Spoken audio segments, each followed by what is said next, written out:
Welcome back to Naked History, the show where we rip the fig leaf off the past and ask why every national myth seems to come with a commemorative plate, a marble statue, and at least one quote that is being used by people who absolutely do not understand the quote. I'm Dylan, and today we're opening the door. Not just any door, but the door. The front door of the American experiment. Picture this. It's July. It's hot. Not cute summer picnic hot, but 18th century hot. Wool clothing hot. No deodorant hot. Everyone smells like horses, gunpowder, and unresolved political theory. Outside, fireworks crack open the sky. People are cheering and flags ripple in the night air. There's probably a child holding a sparkler with the confidence of a tiny arsonist. But you are standing in front of a dark colonial mansion. With tall windows, white columns around the front porch, and a grand front door. The kind of house that looks like someone once made a very important decision inside and then immediately sent poor people to deal with the consequences. You lift your hand to knock, but before your knuckles touch the wood, the door opens by itself. Welcome to the American experiment. Please wipe your feet. The floorboards are original and the wallpaper is suspicious. And if you hear chains rattling in the walls, well, no you didn't. Today is episode 1 of our 250th special. We're going back to 1776, but not the poster version. Not the classroom bulletin board version with the perfectly centered eagle and the founders standing around like democracy's boy band. We are going to the messy beginning. The risky beginning. The part where no one knew how this was going to end because history had not yet hired a narrator. The American Revolution was not inevitable. It was not tidy. It was not unanimous. It was not 13 colonies holding hands and singing liberty in perfect harmony while King George threw tea in the ocean and hissed like a cartoon villain. It was an argument. Then it became a crisis, and then it became a war. Then, very dangerously, it became a declaration. So our main question today is simple. What was actually being born in 1776? A nation, a rebellion, a political argument, or a very expensive group project with muskets? The answer, because history enjoys ruining clean categories, is yes to all the above. So let's get into it, shall we?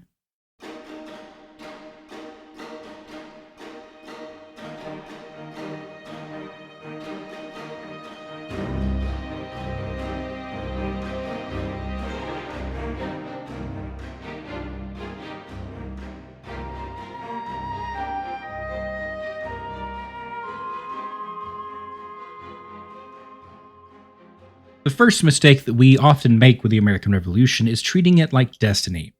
We look backward and pretend the colonies were always going to become the United States, as if America was sitting there fully formed waiting for someone to pull off the British wrapper. That's not how it felt at the time, though. The 13 colonies were not one big family reunion of liberty-loving cousins. They were different places with different economies, religions, governments, fears, rivalries, and levels of patience for being bossed around by the people across the ocean in superior coats. Massachusetts was not Virginia, Pennsylvania was not South Carolina, and Georgia was not Rhode Island with humidity. These colonies had connections, yes, but connection is not the same as unity. Now, for a long time, many colonists were proud to be British subjects. That mattered. They saw themselves as a part of the British Empire. The empire gave them protection, markets, legal identity, military backing, and access to a global trade network that made some colonists very, very wealthy. It also made some colonists very good at complaining when the empire expected them to follow the rules. And that is when the pressure starts to build. In the 1750s and early 1760s, Britain fought France in the 7 Years' War. In North America, we usually call that part the French and Indian War. It was a brutal imperial conflict fought across continents, oceans, forts, forests, and settlements. And Britain won. Congratulations, Britain. Unfortunately, the victory came with a receipt the size of a dining room table. Now, the war had been expensive. Very expensive. Britain had spent heavily to defend and expand its empire, including its North American colonies. The British officials looked across the Atlantic and said, with the calm confidence of people about to start a revolution by accident, Perhaps the colonies should help pay for this. Now, from London, that seemed reasonable. The colonies had benefited from military British protection, and troops costed money. Administration cost money, and the empire is not a budget friendly hobby. From the colonial side, however, it felt different. The colonists were used to a certain amount of distance from imperial authority. They had local assemblies, they had local habits, they had local elites who were extremely comfortable making decisions and then calling that liberty. So when Parliament began taxing more directly and enforcing trade laws more aggressively, a lot of colonists heard something bigger than money. They heard power shifting. Who had the right to tax them? Who had the right to govern them? Who had the right to decide the rules of colonial life? Was it Parliament, or the king, or colonial assemblies, or local communities? Maybe angry men in taverns with pamphlets and too much cider. The answer depended on who you asked and whether customs officials had recently inspected their cargo. Now, smuggling was a major part of this world. Colonial merchants often dodged imperial trade laws when those laws got in the way of profit, which was frequently. Britain had rules about trade within the empire, but for years enforcement was uneven. And then, after the war, Britain had tightened up. Suddenly, the empire felt less like a distant parent and more like a landlord who had discovered the phrase late fee. That shift angered the colonists who believed that they were entitled to the rights of English subjects. They argued that taxes should not be imposed on them by a parliament in which they had no direct representation. That gives way to the famous slogan, "No taxation without representation." It's a great slogan, very punchy and excellent for posters, but underneath that slogan was a very deeper fight about sovereignty. Colonists were asking where legitimate authority came from. They were asking whether their local political institutions could be overruled by a distant legislature. They were asking whether they were full members of the empire or just useful wallets with accents. Then came the Stamp Act in 1765. Now, the Stamp Act required many printed materials to carry an official stamp showing a tax had been paid. Newspapers, legal documents, licenses, pamphlets, playing cards. Basically, if 18th century people touched it while being dramatic, it was probably taxed. And the backlash was fierce. Printers hated it, lawyers hated it, merchants hated it, ordinary readers hated it. People who had never thought before about paper as a battlefield suddenly discovered that politics had entered the stationery aisle. Now, crowds protested and stamp distributors were pressured to resign. Effigies were hanged and burned. Homes were attacked, and the Sons of Liberty and other protest groups gained energy. Now, that is an important part of this, because the revolution was not born only in legislative chambers, it was born in streets, in taverns, in print shops, in the docks and churches, in homes and town meetings of the colonies. It was born in elite arguments and popular pressure, and it was born in petitions and riots. Essays and in broken windows, it came forth. The colonies were not marching neatly toward independence yet, however. Most colonists in the 1760s were not demanding separation from Britain. Many just wanted their rights within the empire protected. They wanted Parliament to back off, and they wanted old arrangements restored. They wanted to be British subjects, but British subjects with distance, dignity, and preferably lower taxes. This early on, independence was still a radical idea, but then the pressure kept rising. The townshend duties, customs enforcement, events like the Boston Massacre and the Tea Act and the Boston Tea Party, as well as the coercive acts, which colonists called the intolerable acts, because 18th century politics came with rebranding. The Boston Massacre in 1770 became a propaganda earthquake.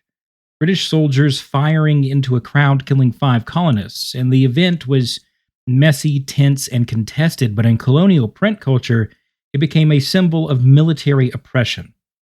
The Tea Party in 1773 pushed things further. A group of colonists, with some of them disguising as Native American Mohawk warriors, dumped East India Company tea into Boston Harbor. This was protest, property destruction, political theater, and branding all steeped together in one very expensive cup. Britain responded by punishing Massachusetts. The port of Boston was closed and the local government was restricted, and imperial authority tightened. The message from Britain was order. The message received by many of the colonists was tyranny. By 1774, the First Continental Congress met. Still, independence was not the agreed goal. Many delegates hoped for reconciliation. They wanted rights restored and not necessarily a new nation. But on the night of April 18, 1775, hundreds of British troops set off from Boston toward Concord, Massachusetts, in order to seize weapons and ammunition stockpiled there by American colonists. Early the next morning, the British reached Lexington, where approximately 70 Minutemen had gathered on the village green. Somewhere, suddenly, someone fired a shot. Uncertain still which side, but a shot fired nonetheless. When the brief clash ended, 8 Americans lay dead and at least an equal amount were injured, while 1 redcoat was wounded on the British side. The British continued on to nearby Concord, where that very same day they encountered armed resistance from a group of patriots at the town's north bridge. Gunfire was exchanged, leaving 2 more colonists and 3 more redcoats dead. Afterward, the British retreated back to Boston with skirmishes and battles with colonial Minutemen along the way, but this marks the first time shots are fired and people die between British regular army units and colonial militia. War begins before independence was ever declared. And that's important. The Declaration of Independence did not start the American Revolution like someone ringing a patriotic dinner bell. The war was already happening. Armies were already forming and blood had already been spilled. The question became, what exactly are we fighting for? Are we fighting for rights inside the British Empire or independence from it? And that question leads us deeper into the house. Now, this room smells like ink. It smells like paper, sweat, candle wax, and panic. There's a printing press in the corner, sheets hung to dry, and pamphlets are stacked on the tables. A quill scratches somewhere in the dark. Someone near the door is whispering a rumor as if it might explode if said too loudly. This is the printing room, where the rebellion became a language. And language is not decorative. Language moves people. It sharpens anger, it simplifies arguments, and it turns private frustration into a public identity. The Declaration of Independence is often treated now as a sacred text. It sits behind glass where people lower their voices around it. Schoolchildren memorize pieces of it, and politicians quote it when they want to sound like they've read a book. But in 1776, the Declaration was not just a sacred document, it was a weapon. It was a political, diplomatic weapon with serious propaganda tools. It was a recruitment drive and a legal argument to the British Empire. And it was also a public explanation for treason. And not to be dramatic, but everyone involved knew the stakes were fairly hang adjacent. But by 1776, the colonies needed to explain themselves, not only to Britain, but to one another, as well to undecided colonists and to foreign powers, to potential allies, especially France, and to soldiers in the field, to people who still hoped reconciliation was possible. Independence had to be justified. It had to be made thinkable, and it had to be printed. Now, print culture was essential to the revolution. Newspapers carried arguments across colonial borders, and pamphlets circulated in taverns, parlors, workshops, and town squares. Broadsides could be posted and read aloud, and public readings turned politics into performance. Not everyone was sitting quietly by candlelight reading political theory like a founding-era book club with bayonets. Many people encountered these arguments by hearing them spoken out loud in public. And that's very, very important because the revolution was read, but it was also heard. In January 1776, Thomas Paine published Common Sense, and colonial politics took a very sharp turn. Paine did not write like a cautious gentleman gently clearing his throat in a committee meeting. He wrote directly, forcefully, and excessively. He attacked the monarchy and he mocked hereditary rule. He argued that an island should not rule a continent. He insisted that reconciliation with Britain was no longer practical, and he made independence sound reasonable. And that was the dangerous part. Now, common sense did not single handedly cause independence. History almost never has one magic pamphlet, no matter how much we want the past to have cleaner plot devices. But Paine gave a growing movement language that could travel quickly and land hard. He didn't invent colonial anger, but he did give it a megaphone. The Declaration of Independence came out of this world of print, persuasion, and public danger. In June of 1776, Richard Henry Lee of Virginia introduced a resolution that the colonies were, and of right ought to be, free and independent states. Congress appointed a committee to draft a formal declaration. This committee would include such names as Thomas Jefferson, John Adams, Benjamin Franklin, Roger Sherman, and Robert Livingston. Now, Jefferson did most of the drafting, and Congress then edited it, because even revolutions have group projects. And group projects remain one of humanity's most durable forms of suffering. Now, the final declaration did several things at once. It announced separation from Britain, and it explained the physiological basis for that separation. It listed grievances against King George III, and it claimed that governments derive their just powers from the consent of the governed. It declared that when a government becomes destructive of rights, people may alter or abolish it completely. This is not your polite paperwork for the office. This is lighting the empire's curtails on fire and then mailing it with a side explanation.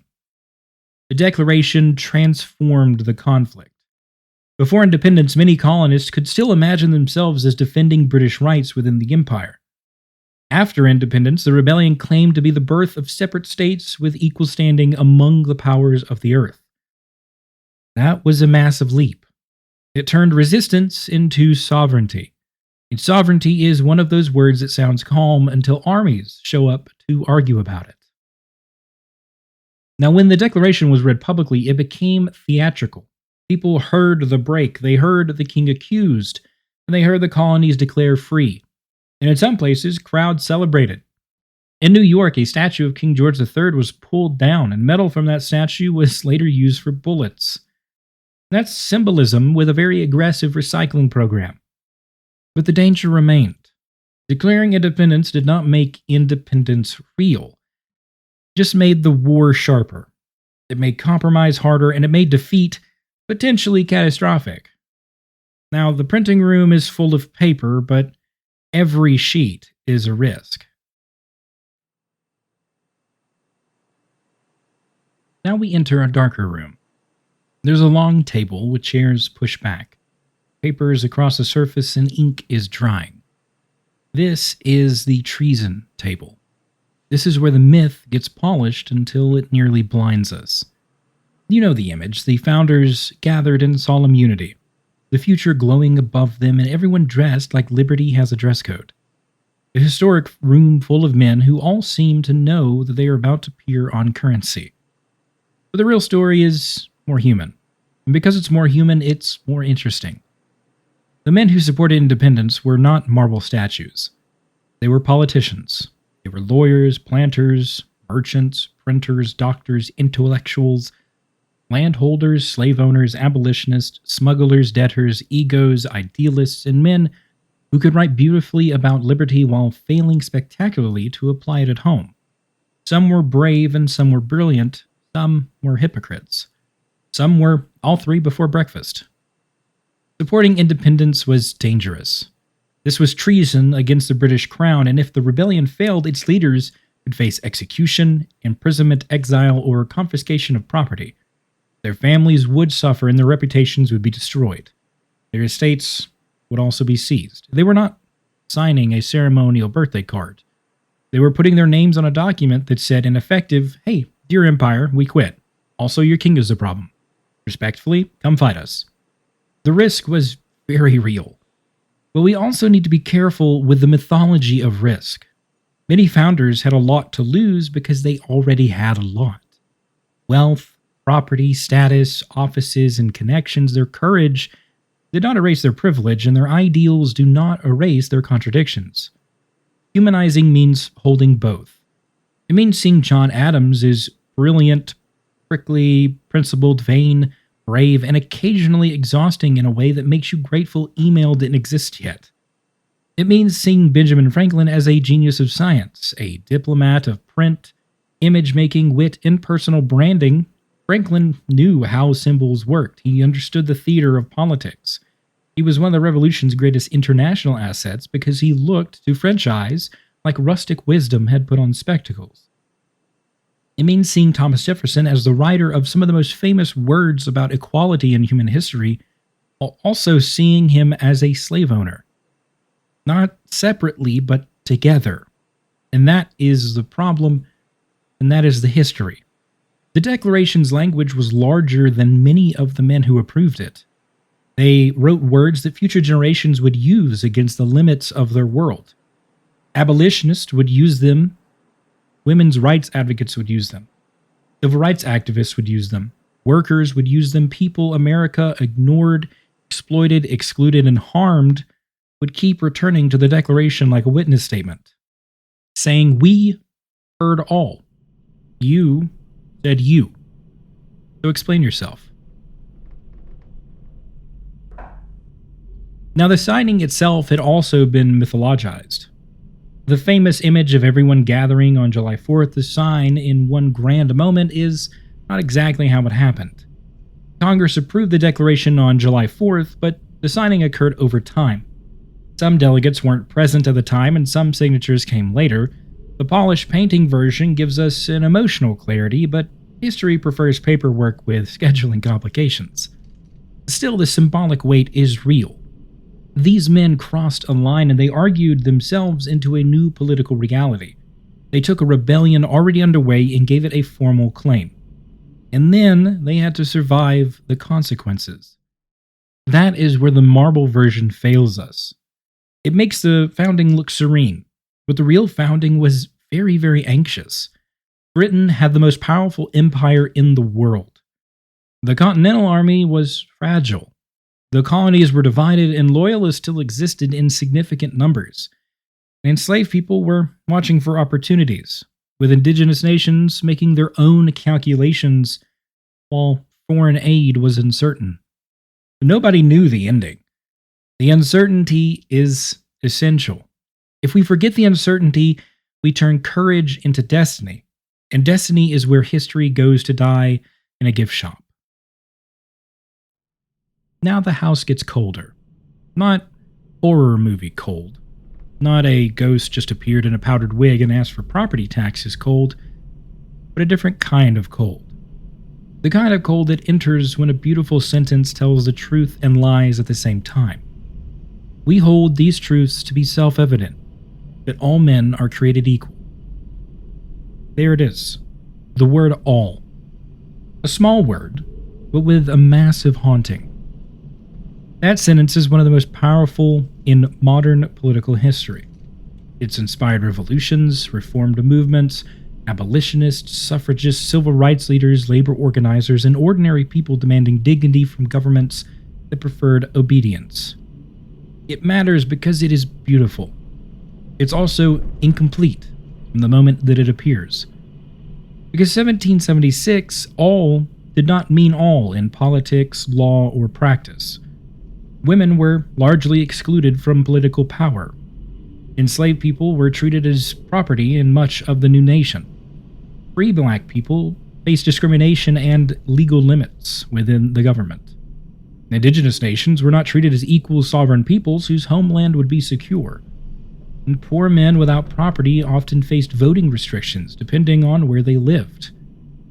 The Declaration declared equality in a society structured by inequality. And that is the ghost. And we shouldn't rush to solve it. Because there's always a temptation during anniversaries to tidy the contradiction. To say that the founders meant well. To say that they were men of their time, and to say that their ideals were perfect even if the people were flawed. To say that progress just needed time. And some of that can be true, but it can also be a broom. People use it to sweep the hard parts under the patriotic rug. The contradiction was not invisible at the time. Enslaved people understood it, free black petitioners understood it, women understood it, indigenous leaders understood it, and anti-slavery voices understood it. Loyalists mocked it, and British critics noticed it. Now, the wigs were big back then, but the blind spots were not mandatory. The power of the Declaration is that its language escaped the control of its authors. Jefferson and Congress used equality language to justify independence from Britain. But once written, those words became available to anyone willing to hold America accountable. That's why the first ghost we see in the house is the word all. The word all doesn't disappear. It will follow us all throughout this series.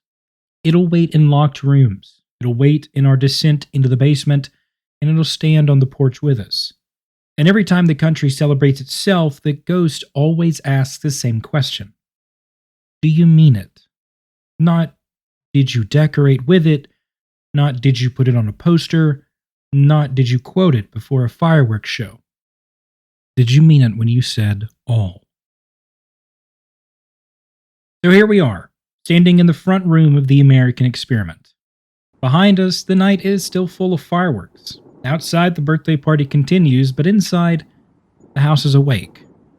We've seen the colonies before independence not as one united nation waiting to be born, but as a collection of places pulled into crisis by empire, war debt, taxes, trade, smuggling, newspapers, and street politics.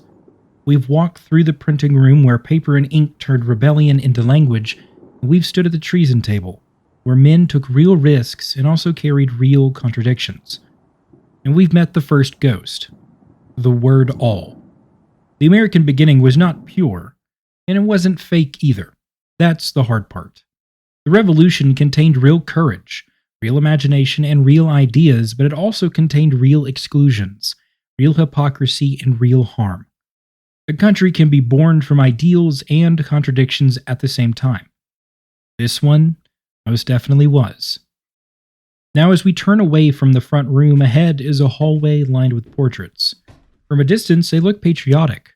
Founders in frames, generals in uniforms, statesmen with serious expressions, men who look like they're about to say something important and then make someone else write it down. The hallway is dim, but for a second, everything is still. And then one of the portraits blink.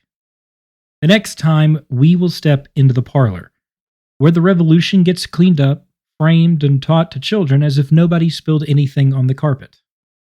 I'm Dylan Gassaway, and this has been Naked History. Make sure to lock the door behind you. Or don't. Honestly, I think the house already knows we're here. Now, before we go any deeper into this house, I want to ask you to do something for me. If this episode made you rethink the clean little birthday card version of 1776, share it with someone who likes their history with the wallpaper peeled back.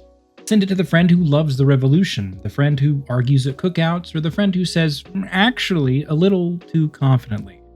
Or maybe the friend who still thinks American history is just powdered wigs, tea crimes, and a bunch of men signing parchment like they were launching very dramatic HOA.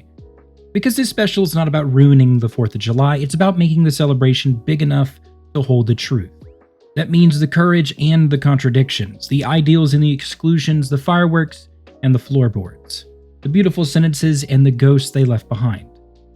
So if you're new here, follow Naked History wherever you listen. That way you don't miss the rest of this 250th special because we're just getting started. We've opened the front door, but the American experiment has more rooms in it than it wants to admit. And if you've been here for a while, well, first of all, thank you. Thank you for continuing to let me drag you through history's weirdest basements.